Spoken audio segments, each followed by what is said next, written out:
Welcome to the HR Chat Show, one of the world's most downloaded and shared podcasts designed for HR pros, talent execs, tech enthusiasts, and business leaders. For hundreds more episodes and what's new in the world of work, subscribe to the show, follow us on social media, and visit hrgazette.com. Welcome to another episode of the HR Chat Podcast. Hello, listeners. This is your host today, Bill Bannum. And in this episode, I'm joined by James Davies, CEO over at Kinetic Data, a Minneapolis-based software company reimagining business process management for the modern enterprise. James is known for his people-first leadership style, systems-level thinking, and passion for simplifying the complex.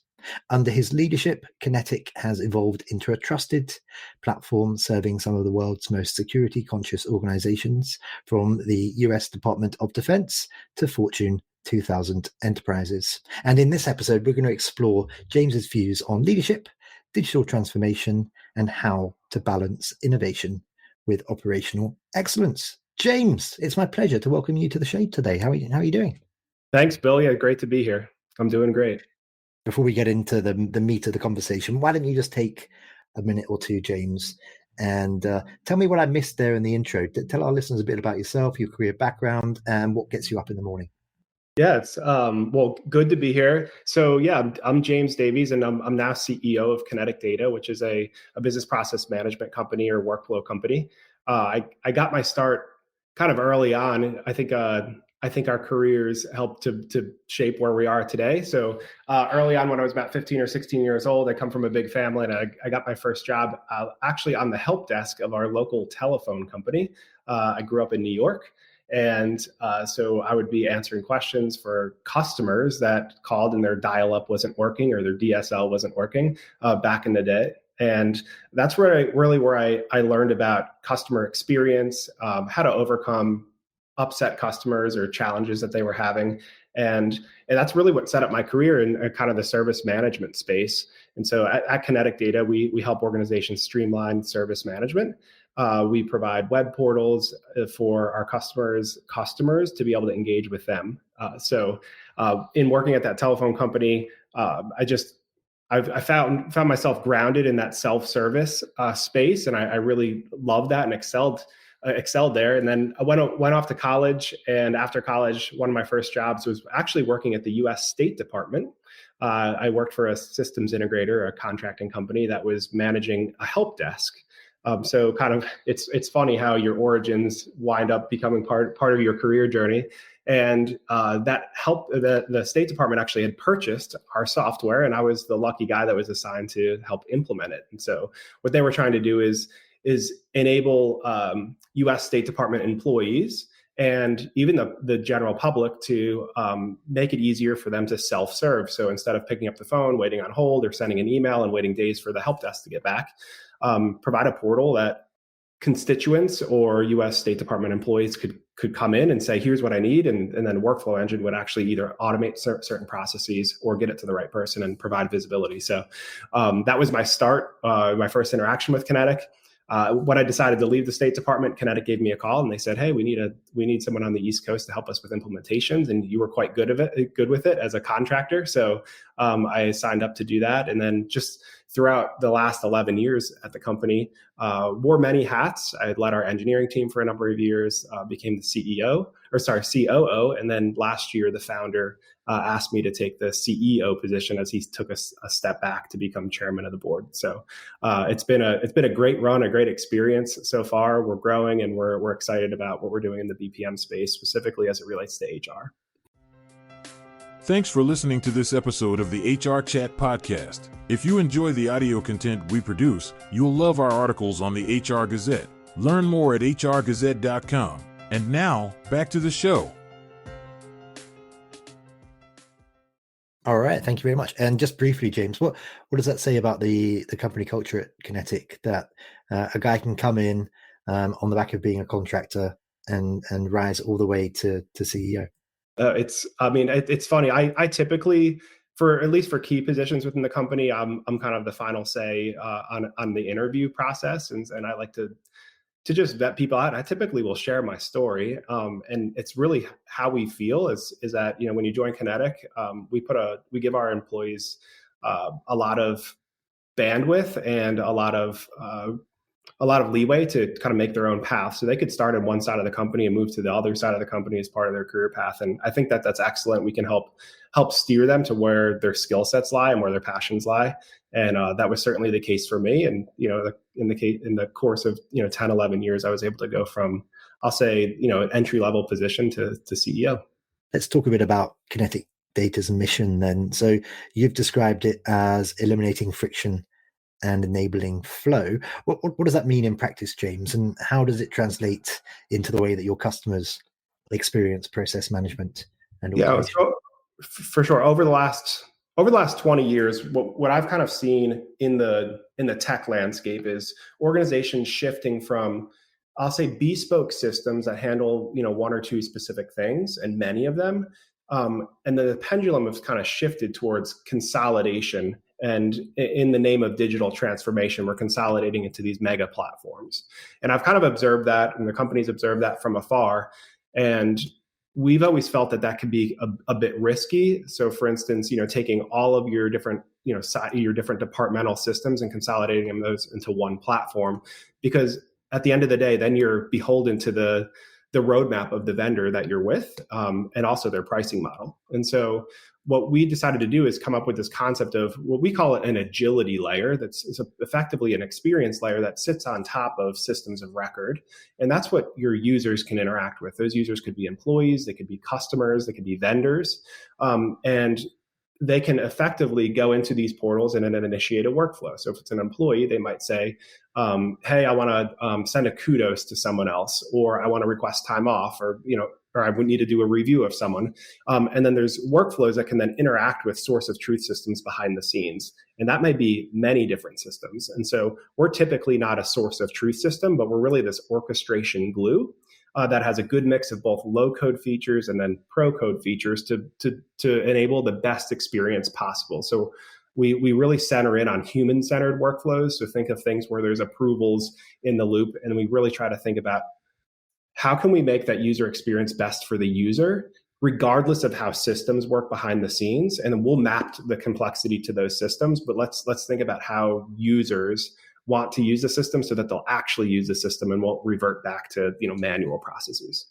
Okay, thank you very much. So as CEO and now as CEO, part of what you've brought in is you've reorganized Kinetic around 4 strategic pillars: growth, product, success, and operations. Building on what you just told us a moment ago, James, what prompted that structural change, and how has it improved collaboration and decision making across the business?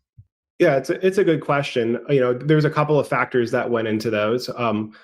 One of them being, you know, how many direct reports that I have, and then also the need to formulate kind of a senior leadership team. So ever since I started at the company, we've been a very flat organization. We're only about 30 people, which is, it's kind of funny because we have really, really big customers, and we're able to do that because of our partner ecosystem. And so we really focus on the technology and our platform itself. And so when I think about the value streams that we deliver, well, growth is one of them. So that's sales and marketing effectively. And so I've got a leader that leads up that team. And I think, you know, from a software company perspective, having sales and marketing tightly integrated under a single leader makes a lot of sense, especially at our stage. So that's the growth pillar. And then, you know, the primary business that we're in is developing software. And so that I have a product team and a single leader over the product team. And that's where our engineering lives. That's where, you know, our DevSecOps people live. And so I've got a leader there. And then customer success. So that's really everything after we have a new customer, lives under our success leader. And, you know, she's really responsible for making sure, you know, implementations go smoothly, making sure our customers feel supported and heard. And then finally, operations. I'll say that's kind of more back office stuff. And what I've been able to do by, I'll say creating those 4 organizations is I've got this leadership team that's really interconnected, because each of those different pillars, they need to talk to each other. Our success team needs to be giving feedback to our product team, which needs to be, working with our sales team on, how we pitch our product and how customers get value out of it. So it's really helped to simplify things. And then I've kind of got 4 people that I can go to. So at our stage, our size of company, that made the most sense for us. I'm sure that org chart will evolve over time as we continue to grow. Okay, thank you. You often describe modernization not as a technology problem, but as a coordination problem, James, between people, processes, and platforms. Can you maybe unpack that for us a bit more? Yeah, I think a lot of the organizations we work with, like, again, they're typically Fortune 2000 and larger, or federal government organizations. We've just seen many times those organizations attack business process problems by starting with technology. And so they'll say, you know what, it's this ERP system or this HR system or this ITSM system is the problem. And we found that's typically not that. And so our whole approach is to really go in to an organization and start with, what does the user need to get done? How are they going to be most satisfied in their job? So if I'm a recruiter within an organization, I need to be able to see my recruitment pipeline. I need to be able to quickly schedule interviews with people, et cetera. And so we formulate or start with the user experience. And then we, again, map that back into the different systems that need to be involved in that user experience. And it doesn't need to just be one system. Where I think organizations get stuck is they do like a feature comparison within one technology area. And then what they wind up getting is a generic tool that can't really do anything well. And so if there's, for instance, an interview scheduling tool that's really, really good, you can pair that with your applicant tracking system and use Kinetic as this layer to bring it together to provide a great user experience for your recruiters or for your applicants. Okay, this is an HR show, so it's okay to talk about compliance, James. Let's do that now. Kinetic supports organizations like the US Department of Defense, as you've mentioned, and the USDA, clients where security and compliance are not negotiable. What lessons have you learned leading digital transformation in such highly regulated environments? I think one is to really truly understand the policy. Sometimes culture says, here's the way that we have to do it because this is how we've always done it. But sometimes you can question that and look at the original policy. So for instance, in the US government, when you're onboarding new employees, they actually have to fill out a form every time they want to access a new system. And it's a PDF that then gets emailed around to 4 different approvers effectively to say, hey, I need access to this system to do my job. And by the way, you have to repeat that process every single year. And it's got to be done in Adobe, and it's got to have a digital signature, et cetera, et cetera. And so I asked kind of, well, why? And they said, well, that's how we've always done it. And that's what auditors look for. So we went back and actually looked at the real policy. And it basically, if they have to do that process, but it could be digitized. And then you can put processes in place to make sure that it's not a hindrance. What we were finding is, people would show up their first day on the job, or they get moved to a different job, and they'd have to wait 6 weeks before they could access the network or get on their computer. And so if we had a system like Kinetic that could interact with the identity management system alongside with the actual applications they need access to, and we knew, hey, they already have their training, so let's not make them upload their training certificates, then we could streamline that process. And when it got to be a year in, instead of them refilling out that form, we could pre-populate it, have them just quickly sign it and move it to the next step. So I think that compliance and security are of utmost importance within organizations. And I think there's many ways to achieve the controls that they're trying to achieve, and thinking outside the box a bit, and not always thinking about, well, here's how we've always done it, is a way to really streamline things and help to digitize them. Yeah, that's the worst, when you hear, well, it's just the way we've always done it. Right. Which is a nice lead on to my next question, which is around innovation. You've spoken about balancing operational excellence with innovation, 2 forces that often compete for resources and attention, James. How do you ensure both thrive inside Kinetic Data? Yeah, well, I'll give one example. I talked a little bit earlier about how organizations have been consolidating into single platforms. Well, in that case, you wind up having to customize these platforms. So let's just say it's your HRIS system you buy, and then you customize it to meet your needs. Well, what winds up happening is every time you make those customizations, you have to revisit them when you go to upgrade. And so one of the ways that Kinetic can kind of help with that is by leaving your HR system out of the box, and then anything that's specific to your organization, your specific business processes, your specific user experience, implement something like that in the in an agility layer or something like Kinetic, which will allow you to spend less time on maintenance. Like I talk to organizations, and sometimes they have to bring in a team from Deloitte or one of the big consulting firms, and it's a 2-year project just to upgrade their HR systems. Well, if you're not spending as much money on just keeping the lights on, you can invest more in innovation and in driving your processes forward, becoming more efficient, et cetera. So that's one of the ways that we help out.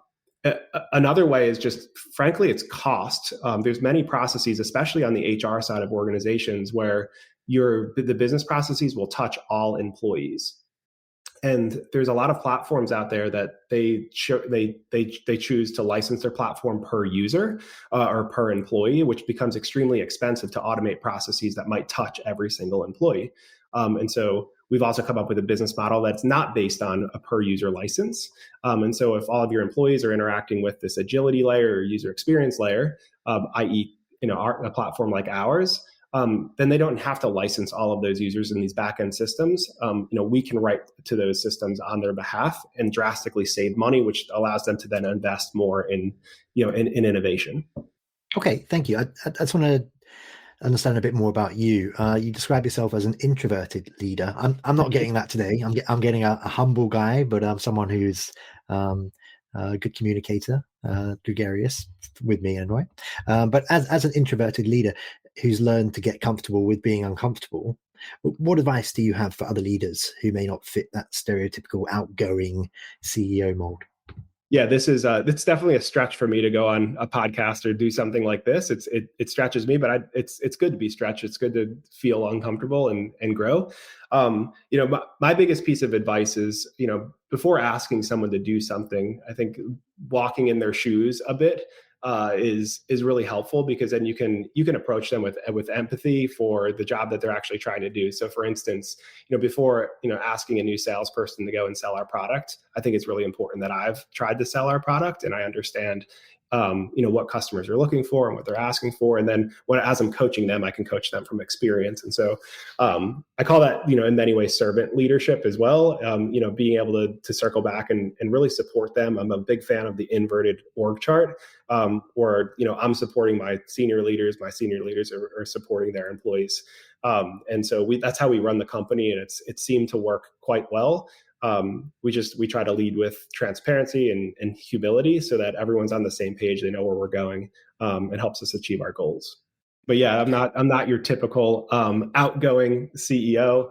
It's just not my personality type. But I've had to learn to get uncomfortable and to be able to get the word out there about what we do. I think what we're doing is quite novel and innovative, and the world should hear it. And that piece where you mentioned putting yourself in other people's shoes. So I guess that leads to an ability to have better empathy with mm-hmm. your employees and also with your clients, right? And then what does that mean in terms of, for example, retention rates within the organization? Do you guys see people just like yourself sticking around for the long term because they have relatable leaders? It's funny. I think it's we really don't have any turnover within the company. There's a couple of people that started here over 20 years ago. Some of them, it was their first job and they're still with us. And so I think the way that we lead and create an environment where we're friends, outside of work, but, also get stuff done and have accountability inside the office speaks to that and the reason they stay. And I think, we try to take good care of our folks, our employees, because in turn they'll drive to do anything that we need them to do to meet objectives with the organization. And as a follow on to that, you draw parallels between restoring classic Toyota Land Cruisers, I like this, and running a resilient company, durable design, reliability under stress, and respect for craft. Can you maybe expand on that metaphor and how it influences your leadership style? Yeah, I didn't really get into this in my intro, but before working at the State Department, I worked for Toyota for a number of years, had an amazing opportunity to work for a couple of local Toyota dealerships in New York where I grew up. And I fell in love with the Toyota Land Cruiser, and I promised myself one day I'll get one. It's an old one, and so during COVID, I got rid of my daily driver because I wasn't driving anywhere, and I found a 1982 Land Cruiser, and I love them just because of the reliability of them, the utilitarianism of them. Like to turn on the heat, you pull a lever. It's not some electric switch. I usually translate, how that applies to our company as it relates to product. There's so many products out there that have what I call feature bloat. There's a toggle for a million different things you go through, and it's just like this huge menu of settings when you're setting it up. And how we approach product is less is more. Let's give the fundamental building blocks to create great workflows, great experiences. It's super extendable. And then anything that needs to be built can be built with them. So we'll rarely have customers come to us and say, hey, we need this new feature, and then we're rushing to get it in. Our customers can kind of just build that feature within the framework that we've provided. So that's typically how I relate it back to the Land Cruiser. But yeah, they're super reliable cars, and we try to build super reliable software. Okay, I think I know what we're going to go with for the image for the podcast promos. Then it's going to be you and Land Cruiser. That sounds good. With some happy employees around you or something. I don't know. Yeah, it's been a lot of fun. That year Land Cruiser, the tops come off, and so I've got 2 young girls, and they ride around in it with huge smiles. It's so much fun. Just finally for today, James, and I will be pestering you to come back on the show because I've enjoyed this chat for today. But in terms of our final question for this particular episode, how can our listeners connect with you? So is that LinkedIn? Do you want to share your email address? Are you all over other socials? And of course, how can listeners learn more about Kinetic Data? Yeah, absolutely. There's a number of ways. I am active on LinkedIn, so you can find me. Just look up James Davies Kinetic Data, and you'll find me on LinkedIn. I'd love to connect and chat with you if you have any questions. Our website is kineticdata.com, KINETIC data.com, and there you can learn more about our software, what we do, our philosophies, our approach to streamlining workflows and reimagining business process management. Rock and roll. Before I wrap up, I just want to say, James, I've only got an opportunity to speak with you today for about half an hour, but you said something earlier to me, which was you feel like the colleagues that you work with are also your friends. I can see why. You're a nice guy. You're relatable. I can see it being a pretty fun place to work. So kudos to you, sir, and thank you very much for being my guest today. Yeah, thanks so much for having me, Bill. And listeners, as always, until next time, happy working. Thanks for listening to the HR Chat Show. If you enjoyed this episode, why not subscribe and listen to some of the hundreds of episodes published by HR Gazette? And remember, for what's new in the world of work, subscribe to the show, follow us on social media, and visit hrgazette.com.